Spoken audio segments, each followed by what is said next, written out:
Bueno, como escuchábamos, Ecuador ha elevado al 100% la tasa de seguridad a las importaciones colombianas en una decisión que se profundiza con una guerra comercial y tensiona aún más la relación política con Bogotá. El gobierno lo justifica por seguridad fronteriza. Colombia lo ve como una ruptura completa del comercio bilateral. La entrevista a la carta, en diálogo directo con los protagonistas de los hechos. Nos acompaña para conversar sobre el tema Daniel Legarda, exministro de Producción. Daniel, ¿cómo está? Muy buenas tardes, gracias por estar con nosotros.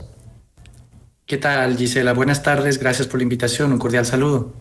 Daniel, Ecuador justifica esta medida en la falta de acciones de Colombia frente al crimen organizado en la frontera, pero ¿no es un uso político del comercio para presionar un problema de seguridad?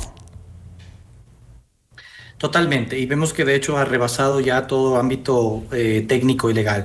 30%, Gisela, era una medida con una restricción bastante elevada para el comercio.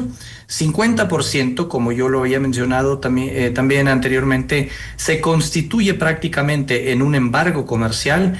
100% lo que hace es ratificar ese embargo y cerrar toda la puerta a alguna posibilidad de comercio. Claramente es una medida política, Gisela.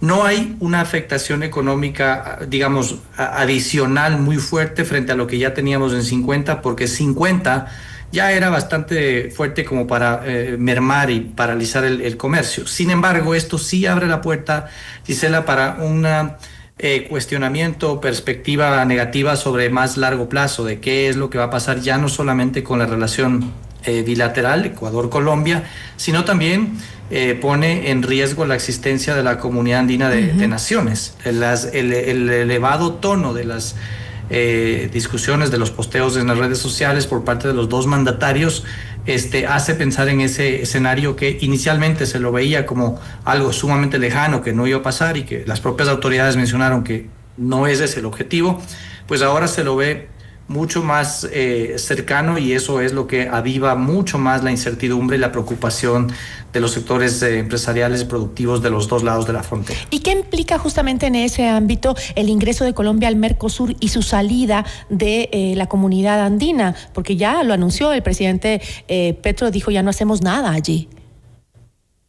Sí, es un anuncio que hemos visto. El cuestionamiento sobre ingresar al Mercosur es Colombia quien tiene que verlo. Yo no veo que eso sea positivo, pero sin embargo, en el ámbito de el pertenecimiento a la CAN es exactamente lo que se está poniendo en riesgo. Pero además sumo un factor adicional, no solo por lo que mencionó el presidente Petro, Gisela, sino porque en el proceso que tenemos por delante ahora, el escenario que tenemos por delante, los dos presidentes están claramente identificando a que cualquier arreglo se va a dar con las elecciones en Colombia, básicamente con un nuevo gobierno, lamentablemente. Pero previamente a que eso suceda, si es que se da en mayo y agosto, al final de este mes, finales de abril o inicios de mayo máximo, tenemos otro hito importante, que es la resolución que la Secretaría General de la Comunidad Andina tiene que dar frente a la demanda que Colombia interpuso sobre la tasa de seguridad de Ecuador. Recordemos que Colombia puso una demanda. Sí, ¿qué pasaría con esa demanda? Ahí. Ese es el escenario. ¿Sigue su proceso con la salida de Colombia? ¿Sigue igual su proceso? Ese proceso continúa, claro. Colombia no ha oficializado esa denuncia de salirse de la CAN. Fue un tuit del presidente, habrá que ver hasta dónde llega eso. Pero mientras tanto, sigue el proceso. Como digo, el escenario que tenemos aquí hasta finales de abril es que la resolución de la CAN, el escenario más probable es que determine que la medida implementada por Ecuador es una medida ilegal, es una medida que va en contra del ordenamiento jurídico andino. Lo hemos repetido en otras ocasiones, puntualmente artículos 72 y 73 del Acuerdo de Cartagena.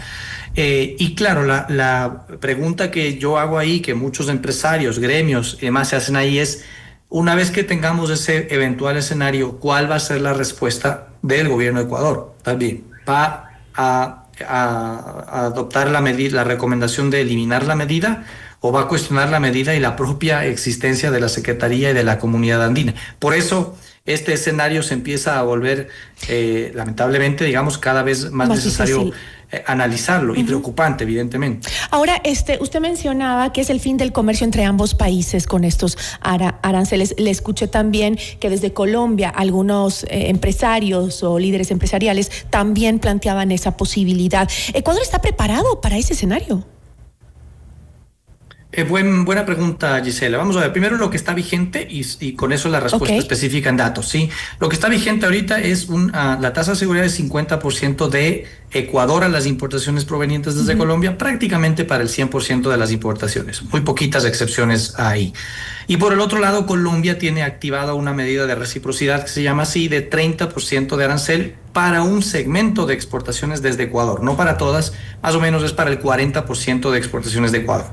Lo que podemos esperar seguramente en los próximos días es que Colombia active el decreto ejecutivo que tenía pendiente para ampliar la cobertura de productos sancionados desde Ecuador. Ya no será el solo 40%, sino 80% de las exportaciones de Ecuador, y además elevar la tasa esta de reciprocidad de 30 a 50 o a un valor inclusive más alto. Digamos, eso es en el escenario algo que podemos esperar. Dicho esto, entonces esto se configura nuevamente en un escenario cada vez peor que bloquea prácticamente el comercio, por lo que yo había mencionado. ¿Se puede o no se puede esto reemplazar? Es muy difícil, Gisela, primero por condiciones propias naturales empresariales. Esto es, una empresa no puede sustituir un producto de la noche a la mañana tan fácilmente porque hay varios factores que están inmersos ahí: calidad, precios, la adecuación de varios requerimientos de mercado, el propio abastecimiento y los contratos que pueda tener una empresa. Hay un sinnúmero de factores, pero además, estructuralmente hablando, Gisela, Colombia hemos mencionado que es y esta situación es similar tanto para las exportaciones de Colombia a Ecuador como las de Ecuador a Colombia. Son mercados en donde hay un comercio bastante particular de alto valor agregado que no tenemos en otros mercados. Colombia es para Ecuador el quinto mayor mercado de exportación no petrolera, pero es el tercero si es que tomamos en cuenta solamente los bienes no tradicionales de exportación. Es decir, saquemos por un momento de la ecuación al banano, al cacao, ¿no es cierto?, al camarón, y quedémonos con los no tradicionales, pero Colombia incrementa su importancia como mercado. Y más aún, si dentro de ese conjunto vamos al subconjunto de productos que son de manufacturas de mayor valor agregado, que tienen incorporación de tecnología alta, media, baja, como por ejemplo neumáticos, como por ejemplo tableros de madera, como por ejemplo productos de la construcción, tienen incorporado una mayor tecnología allí en esa producción. Colombia es el principal mercado de exportación de Ecuador para esos productos. En términos económicos internos, ¿qué sectores ecuatorianos podrían verse más golpeados por esa decisión, especialmente aquellos que dependen de justamente los insumos colombianos? Para hacer referencia a esto, Gisela, me regreso un poco hacia un estudio de la CEPAL. Las cifras de exportaciones nos dan alguna referencia de cuáles son los sectores que más se van a ver afectados ahí eventualmente desde Ecuador. Están el aceite de palma, el atún, el arroz, ¿no es cierto? Pero para ir más profundamente hacia las afectaciones estructurales, yo tomé en cuenta un estudio de CEPAL que se hizo hace algunos años. Es un estudio muy importante. En su momento se realizó para poder profundizar un poquito la información sobre las cadenas productivas de la integración en la CAM, particularmente entre Colombia y Ecuador. Y este estudio determinó que hay al menos 8 cadenas productivas en el sector manufacturero que tienen una profunda integración. Me refiero a algunas de ellas, por ejemplo, en alimentos y bebidas, madera, papel y cartón, textil y confecciones, cuero y calzado, caucho y plástico, químico y farmacéutico, metal mecánico. Son algunas de ellas, ¿no? Este mismo estudio lo que menciona, y cito, Gisela, es: en Ecuador en particular, estos vínculos con Colombia tienen alta relevancia sectorial y subrayan la importancia de las relaciones económicas entre ambos países, así como la integración en el sistema de la Comunidad Andina. Es decir, todo este estudio, este es el resumen, pero acá hay datos, informaciones, modelaje estadístico y todo lo demás que determina claramente que hay un importante encadenamiento, imperfecto, por supuesto, siempre puede ser mayor, pero hay un importante encadenamiento de varios sectores, algunos de ellos los he mencionado, entre Ecuador, la CAN y particularmente Colombia. Y al estar hablando de que el escenario, la exacerbación del escenario al que hemos llegado lamentablemente, ya no solamente está poniendo en riesgo ese comercio bilateral, sino que por el devenir, por el escenario que tenemos por delante, empieza a elevarse la preocupación respecto a la propia estabilidad de la Comunidad Andina de Naciones y la permanencia de la Comunidad Andina de Naciones. Así es, esta medida pues rompe en la práctica los principios de integración, entiendo yo, de la comunidad andina y pone en riesgo incluso la permanencia de Ecuador en ese escenario, ¿no? De todos, la propia supervivencia de la CAN, digamos que son 60 años de integración desde que se llamaba en su momento la integración andina y después ya se conformó como comunidad andina, como tal, Pacto Andino, y después pasó a ser la comunidad andina. Tiene 60 años bajo la estructura como la conocemos actualmente. Entonces, todo lo que se ha construido ahí, que es imperfecto, pero ha costado mucho tiempo, ¿no? Uh-huh. Además, no hay solamente integración comercial, que es la base más importante en mi criterio, pero hay la propia integración energética, hay el tema de integración de personas, por eso no necesitamos pasaporte para ir a la CAN, por ejemplo, para ir a los países de la CAN, es por eso, por ejemplo, entre otros aspectos que son parte del entramado de la comunidad andina que ha costado construirlo, ¿no? Y es un poco lo que ahora se podría poner en juego en este escenario, insisto, porque ambos gobiernos están exacerbando finalmente esta conversación contaminada políticamente, clarísimo, de los dos lados, y pone en riesgo esa estabilidad claramente. Y justamente el presidente, refiriéndose al tema, había planteado que en el futuro se podría conversar con un gobierno que sí esté comprometido con combatir la delincuencia y el narcotráfico, refiriéndose a que pronto Colombia entra a una elección presidencial. Pero ¿qué pasa si el que gana, que es el primero, el que en las encuestas cercano al gobierno de Petro, dicen que es su sucesor, que es la misma línea, que son muy cercanos, muy no solo ideológicamente, sino cercanos como amigos, es el que se ve que está ganando en las encuestas? Entonces vamos a tener los mismos problemas. Dos reflexiones sobre esto, Gisela. La primera es el comercio no lo realizan los gobiernos. Exacto. El comercio lo realizan las empresas.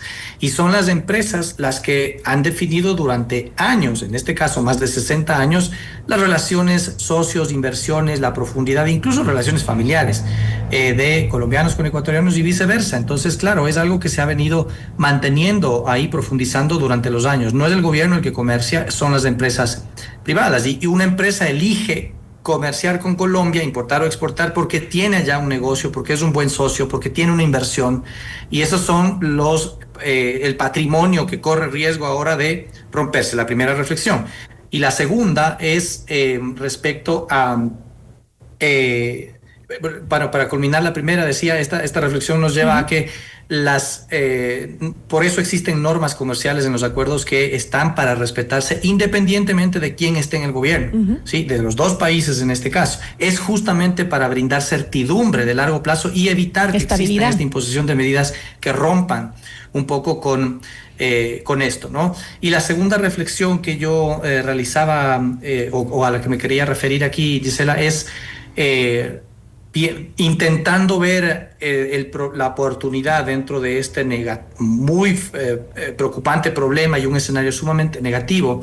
Creo que es importante que los sectores productivos, los gremios de los dos países y demás, empiecen a plantear un escenario de modernización, de actualización, de reingeniería de la comunidad andina, evitando que esta muera, digamos, pero sí aprovechando el problema, la oportunidad para que se modernice, para que cambie un poco, que es algo que sí se necesita, ¿no? Pero lo que no podemos hacer es quedarnos sin nada, porque tenemos $5,000 millones se comercia entre todos los países de la CAN, incluyendo los 4 que son actualmente, de Ecuador con la CAN me refiero.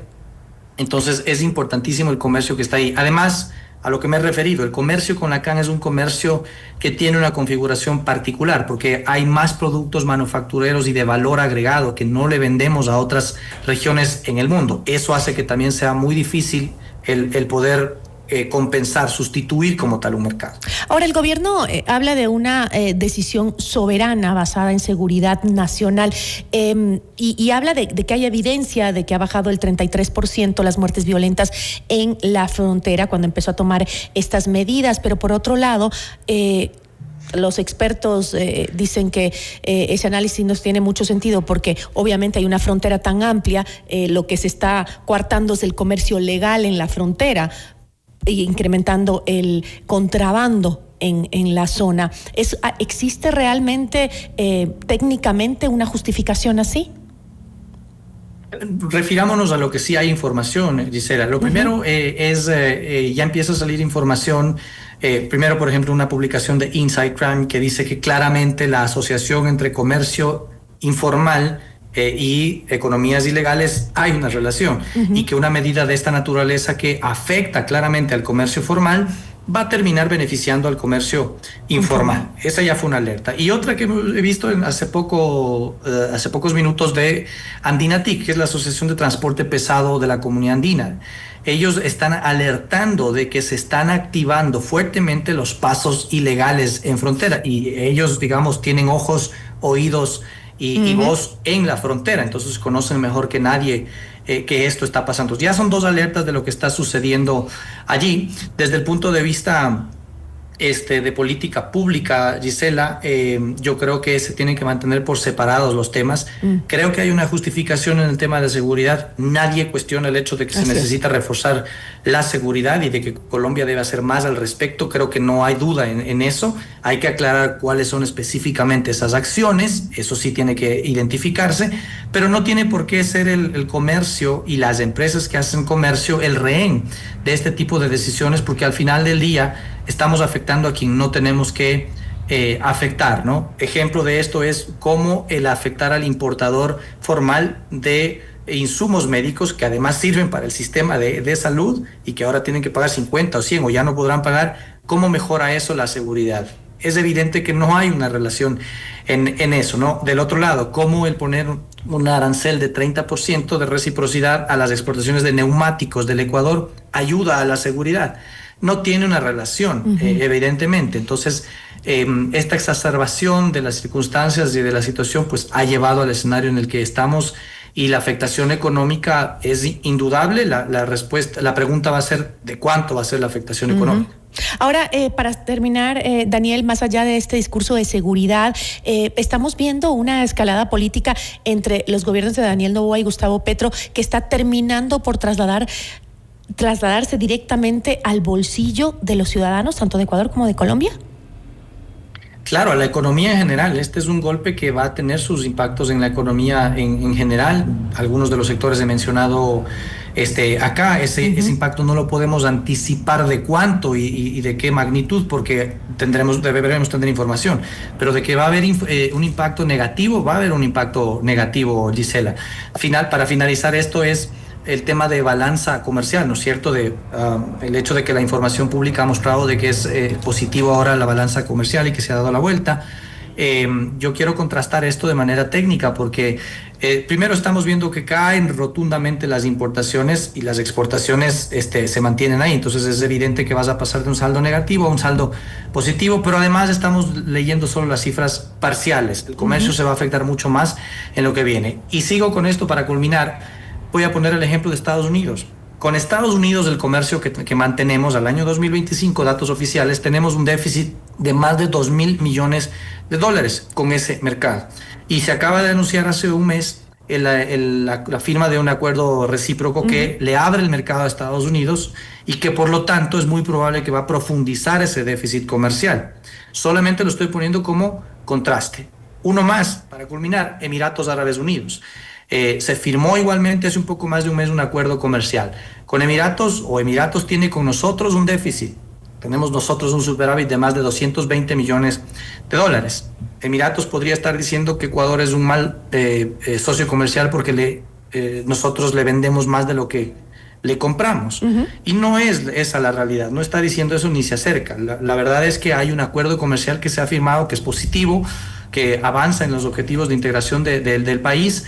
Y es hacia allá hacia donde debe caminar, ¿no? Pero dicho esto, Colombia, el mercado de Colombia, la trascendencia histórica, los encadenamientos productivos y las inversiones son más importantes que varios de los acuerdos comerciales que tenemos, incluyendo Emiratos Árabes Unidos, por ejemplo. Bueno, con eso me quedo, Daniel, le agradezco muchísimo. Nos queda claro que no es lo mejor mezclar la política con el comercio porque no favorece a nadie. Le agradezco muchísimo, Daniel, por habernos acompañado. Siempre un gusto, Gisela. Saludos cordiales.